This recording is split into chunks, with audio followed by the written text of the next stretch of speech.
मुस्लिमों के सबसे बड़े देश इंडोनेशिया के नोट पर गणेश जी की फोटो क्यों है? अगर हम आपसे पूछें कि इस पूरी दुनिया में सबसे अधिक मुस्लिम आबादी वाला देश कौन सा है, तो शायद आप में से ज्यादातर लोगों का जवाब होगा सऊदी अरब, पाकिस्तान, इजिप्ट या फिर नाइजीरिया।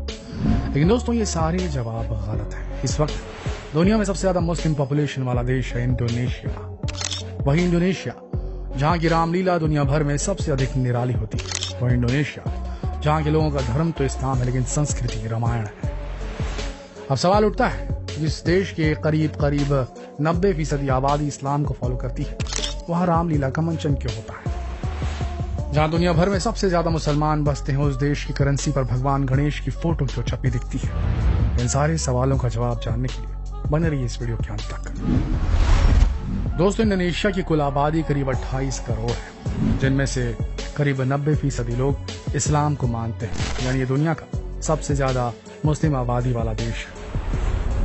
लेकिन यहाँ का इतिहास और वर्तमान दोनों ही गजब है, क्योंकि कभी यहाँ हिंदू शासकों का राज हुआ करता था, लेकिन आज ये दुनिया की सबसे ज्यादा आबादी वाला मुस्लिम देश है। आज भले यहाँ की 90% आबादी इस्लाम को मानती है, लेकिन लोगों और स्थानीय जगहों के नाम संस्कृत में ही रखे जाते हैं। इतना ही नहीं दोस्तों, यहाँ पर आज भी मुस्लिम होने के बावजूद रामायण भी पढ़ी जाती है कई जगह, और पढ़ाई भी जाती है।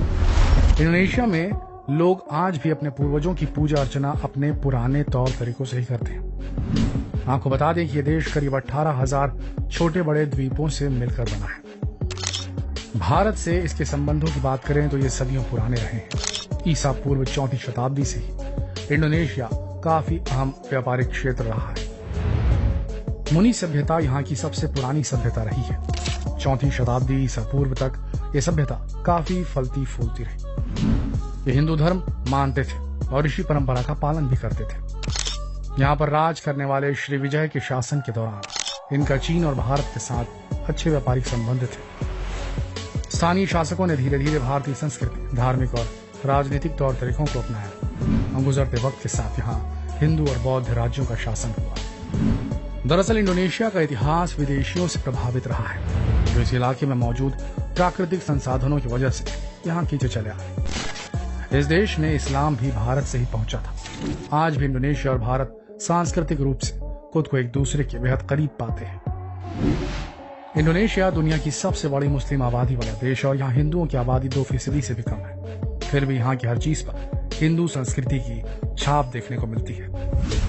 यहाँ हिंदू देवी देवताओं की पूजा तो होती है, भाषा पर भी इनका प्रभाव दिखता है। जावा इंडोनेशिया का एक प्रमुख द्वीप है, जहाँ लगभग 60% आबादी बसती है। 13वीं से 15वीं शताब्दी के बीच यहाँ माजापाहित नाम का हिंदू साम्राज्य खूब फला फूला, जिससे यहाँ की संस्कृति, भाषा और भूमि पर हिंदू संस्कृति की अमिट छाप पड़ गई। पूरे शहरों में दुकानों, स्कूलों और बाकी जगहों पर संस्कृत के शब्द दिख जाते हैं। कई लोगों को हैरानी होती है कि इंडोनेशिया में जगहों और लोगों के नाम संस्कृत शब्दों में रखे गए। यहाँ कई मुस्लिमों का नाम विद्या, प्रिया, कृष्णा, विष्णु मिल जाता है। दरअसल यहाँ संस्कृत जावानीज भाषा का हिस्सा बन चुकी है। इंडोनेशिया और जावानीज भाषा में संस्कृत से मिलते जुलते कई शब्द मिल जाएंगे। इंडोनेशिया में अगर आप महाभारत और रामायण का जिक्र करेंगे तो वहाँ के लोग कहेंगे कि ये तो हमारे ग्रंथ हैं। वहाँ के उत्सवों और झांकियों में इन ग्रंथों के पात्र कठपुतलियों के रूप में नजर आ जाते हैं। कहीं कौरवों में से विचित्र हीरो निकल आता है तो कहीं हनुमान नजर आ जाते हैं। उनके रामायण या महाभारत के कुछ प्रसंग अलग जरूर होते हैं, मगर कहानी वही रहती है। इंडोनेशिया के प्राचीन श्री विजया और गजाह मधा जैसे साम्राज्यों में भारतीय संस्कृति की गहरी छाप है। मगर यहाँ गौर करने वाली बात यह है कि ये छाप अकेले हिंदू धर्म की नहीं बल्कि बौद्ध धर्म की भी है। अब आपको इंडोनेशिया की भाषा से जुड़े कुछ और इंटरेस्टिंग फैक्ट बता देते हैं दोस्तों। इंडोनेशिया की भाषा को बहासा इंडोनेशिया कहते हैं और उनकी इस भाषा पर संस्कृत का काफी प्रभाव दिखता है। इंडोनेशिया के महान नेता और पहले राष्ट्रपति सुकर्णो का नाम महाभारत के किरदार कर्ण से ही लिया गया है। सुकर्णो के पिता कर्ण के किरदार से बहुत ज्यादा प्रभावित थे, लेकिन जैसा कि आप सबको पता है कि महाभारत के युद्ध में कर्ण ने गलत लोगों का पक्ष लिया था, यानी कौरवों का साथ दिया था। इसलिए उन्होंने अपने बेटे का नाम कर्ण न रखकर सुकर्णो रख दिया। इंडोनेशिया की 5वीं राष्ट्रपति का नाम भी मेघावती सुकर्णोपुत्री था। हालांकि इंडोनेशिया में लोग अपने धर्म और संस्कृति को अलग अलग रखते हैं और इसे अपनी संस्कृति का हिस्सा मानते हैं। इंडोनेशिया में एक कहावत भी प्रचलित है दोस्तों, नेम इज ए विश, यानी वे अपने बच्चों का वो नाम रखते हैं जिस रूप में वे उन्हें देखना चाहते हैं। उदाहरण से समझ लीजिए कि जो लोग अपने बच्चों को मजबूत देखना चाहते हैं वे अपने बच्चों का नाम भीम रख देते हैं। दरअसल इंडोनेशिया के इतिहास में कई बड़े और प्रभावशाली हिंदू साम्राज्य हुए जिनका असर यहाँ आज तक बना हुआ है। 7वीं सदी में व्यापार के कारण इंडोनेशिया में शक्तिशाली श्रीविजया साम्राज्य पनपा। 13वीं सदी के अंत में पूर्वी जावा में हिंदू मजापाहित साम्राज्य की स्थापना हुई थी। जावा में कई हिंदू और बौद्ध मंदिर हैं। यहाँ कठपुतली बनाने के काम से जुड़े लोग जावा को सहिष्णुता का शहर कहते हैं, यानी ऐसा शहर जहाँ टॉलरेंस बहुत ज्यादा है। आप हैरान रह जाएंगे जानकर कि दूसरे लोगों की तरह ये लोग भी रोजा रखते हैं और कठपुतलियां बनाते हैं। वे कहते हैं उनके लिए धर्म और संस्कृति अलग अलग चीजें हैं। उनके काम काज की जगह पर राम, सीता और घटोत्कच की कृतियां भी दिख जाती जिन्हें भैंस की खाल से बनाया गया है। वो कहते हैं कि गाय की खाल से नहीं बनाया गया क्योंकि वो हिंदुओं का सम्मान करते हैं और उनके लिए गाय पवित्र पशु है। 90% मुस्लिम आबादी वाले इंडोनेशिया पर रामायण की गहरी छाप है।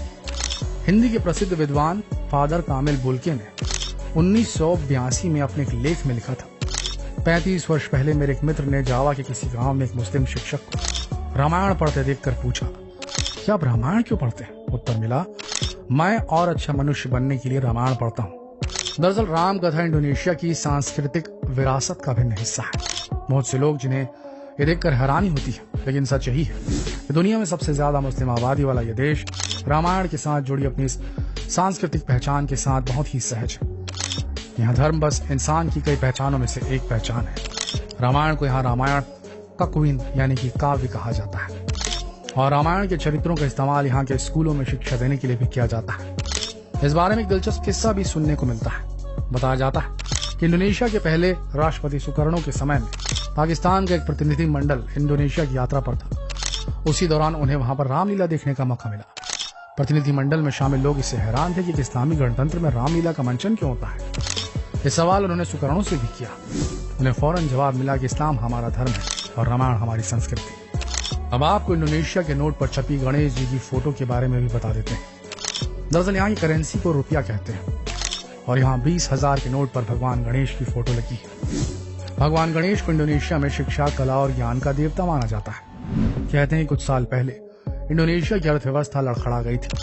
अब यहाँ के नेशनल इकोनॉमिस्ट ने काफी विचार करने के बाद 20,000 का एक नया नोट जारी किया जिस पर भगवान गणेश की तस्वीर को छापा गया। सिर्फ भगवान गणेश ही क्यों, इंडोनेशियन आर्मी का तो मैस्कॉट भी भगवान हनुमान है। मुस्लिम बाहुल्य इस देश में सिर्फ बाली ऐसा द्वीप है जहाँ हिंदू बहुसंख्यक है। यहाँ हिंदुओं से जुड़े कई धार्मिक स्थल है। एक गुफा वाला मंदिर भी है जो भगवान शिव को समर्पित है। इस मंदिर को यूनेस्को ने वर्ल्ड हेरिटेज में भी शामिल किया है। इंडोनेशिया का राष्ट्रीय पक्षी गरुड़ है जिसे भगवान विष्णु की सवारी माना जाता है। यहाँ के नेशनल एयरलाइंस का नाम भी गरुड़ एयरलाइंस है। दोस्तों, इंडोनेशिया के मुसलमानों और हिंदुओं के मन में दूरियां नहीं है। यहाँ जिस तरह सभी धर्मों को सम्मान दिया जाता है उसे देखकर ये कहना कतई गलत नहीं होगा। इस देश की धर्म सहिष्णुता मिसाल के लायक है। आप क्या सोचते हैं इस बारे में, खासकर तब जब हमारे देश की बहुरंगी संस्कृति को घटिया पॉलिटिक्स की वजह से ब्लैक एंड व्हाइट करने की कोशिश जोर शोर से हो रही है। क्या हमें ऐसे वक्त में इंडोनेशिया जैसे देश से सबक नहीं लेना चाहिए? अपनी राय हमें कमेंट करके जरूर बताइए। साथ ही सवाल को ज्यादा से ज्यादा लोगों से पूछने के लिए इस वीडियो को जितना हो सके शेयर करें, फेसबुक पर, व्हाट्सएप पर, ट्विटर पर। कल फिर मिलेंगे एक और दिलचस्प वीडियो में। तब तक के लिए आप सबका इस वीडियो के अंदर बने रहने के लिए दिल से धन्यवाद।